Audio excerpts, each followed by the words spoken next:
উচ্চ মাধ্যমিক পরীক্ষার্থীকে বাড়িতে ডেকে নিয়ে গিয়ে মারধর করার অভিযোগ এক ব্যক্তির বিরুদ্ধে। গুরুতর আহত ওই পরীক্ষার্থীকে চিকিৎসার জন্য নিয়ে আসা হলো শান্তিপুর হাসপাতালে। সূত্রের খবর, শান্তিপুর থানার সূত্রাগড় এলাকার বাসিন্দা এক উচ্চ মাধ্যমিক পরীক্ষার্থীকে রবিবার সন্ধ্যায় ফোন করে ঘোরালিয়ায় তাই বাড়িতে ডেকে নিয়ে যায় বান্ধবী।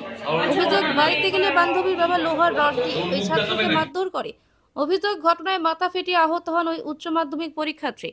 পরে ওই ছাত্রকে স্থানীয়রা উদ্ধার করে শান্তিপুর হাসপাতালে চিকিৎসার জন্য নিয়ে আসে।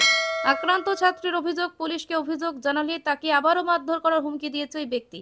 রবিবার এই প্রসঙ্গে আনুমানিক রাত 9টা নাগাদ আক্রান্ত ছাত্র আমাদের জানান, আমার বান্ধবী আমাকে ওর বাড়িতে ডেকে জানতাম ওর খাবার ছিল, সেই অবস্থায় আমাকে ডেকে আমাকে ওর বাবা লোহার রড দিয়ে মারধর করে। আমার হাতে মেরে দাগ করে দেয়, কপাল ফাটিয়ে দেয় মেরে, এমনকি রক্ত বেরোয়, বমিও হয়। আমার এটা তোমাকে ডেকেছিল কি?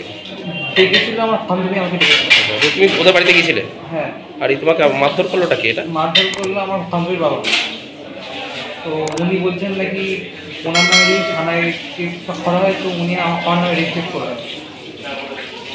তো আমি ওনার শাস্তি চাই। কি নাম ওনার? সুবীর কুমার বিশ্বাস। বাড়ি কোথায়? ঘোরালিয়া। আপনার নাম? আমার নাম অভ্রজিৎ ঘোষ। হ্যাঁ, অভ্রজিৎ ঘোষ। বাড়ি কোথায়? সূত্রাগড়। কি করছেন আর কি করেন আর কি? এডুকেশন হচ্ছে। উচ্চমাধ্যমিক পরীক্ষা দিচ্ছেন তাই তো? যদি এখনও আমাদের খবরের দর্পণ চ্যানেলটি সাবস্ক্রাইব না করে থাকেন তাহলে এখনই সাবস্ক্রাইব করুন, সঙ্গে বেল বাটনটি ক্লিক করুন আর পেয়ে যান সব খবরের দ্রুত ভিডিও আপডেট।